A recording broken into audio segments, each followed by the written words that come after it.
Good morning, my name is Patricia Fuller. I work for Wellness Point and I'm a prevention specialist. Today I'm going to share the keys to talking to teens about falling in love. And the information that I'm going to share with you come from Your Health.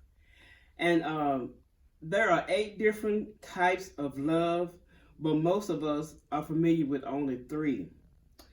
And so the 3 that we are familiar with is philia, which is affectionate love or friendship, agape love, which is unconditional and unselfish. And then the next one is eros, which is erotic, sexual passion and desire. And so from there, we're going to talk about keys to talking to teens about falling in love. According to this article, Your Health, there is a lot of talk about rebelliousness of adolescence. The difficulties that parents will have associated with this stage of life, but mostly associated with the difficulty they will apparently have in following the rules and limits within the home. However, there is less talk of the first illusion of first love, infatuation, of courtship, as talking about this subject generate a negative impact on the home and on the lives of young people.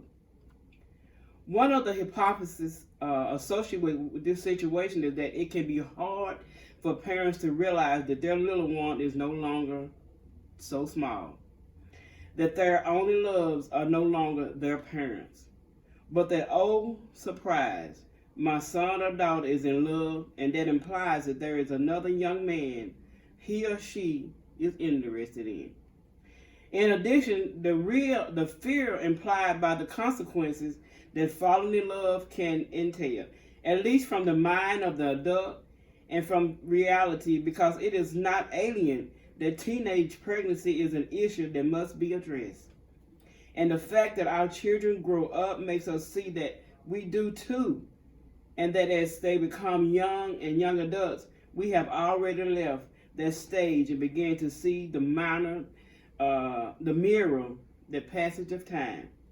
These are some tips we can face, and a teenage son puts it up front like a mirror.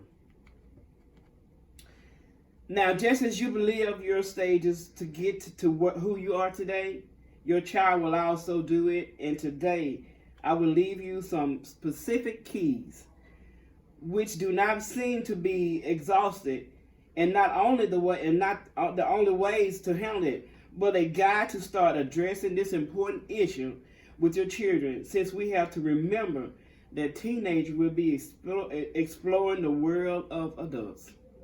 Just as the small child explored the world and wanted to know all the corners of the house. Only this time, that world of adults involves serious consequences of which being teenagers will not be fully prepared to assume them. So let's get to work. First, you are present, interested, and pretending, but without overprotecting and controlling. Try not to cross the thin line between one and the other. Say all men are evil or infidels, or they make you cry and they never will. Is it to distort their images from your fears and your experience? You have to set limits and speak from reality. Just because you talk about this topic doesn't mean you accept your daughter or son having boyfriends at the age of 11. It's one thing to be able to talk about what you feel, and another to talk about postponing situation that may put you at the risk given the few skills you have to handle them, as well as talking about what courtship entails and the concept your son or daughter may have about it. For some, it implies, for example, that the possibility of being able to kiss and caress. For others, it is to share with someone special.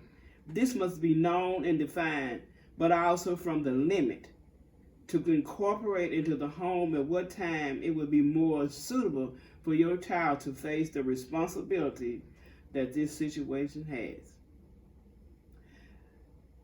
You can follow us on Strengthening Families Facebook, Youth Prevention 2020 Instagram, Youth Prevention 2020 YouTube.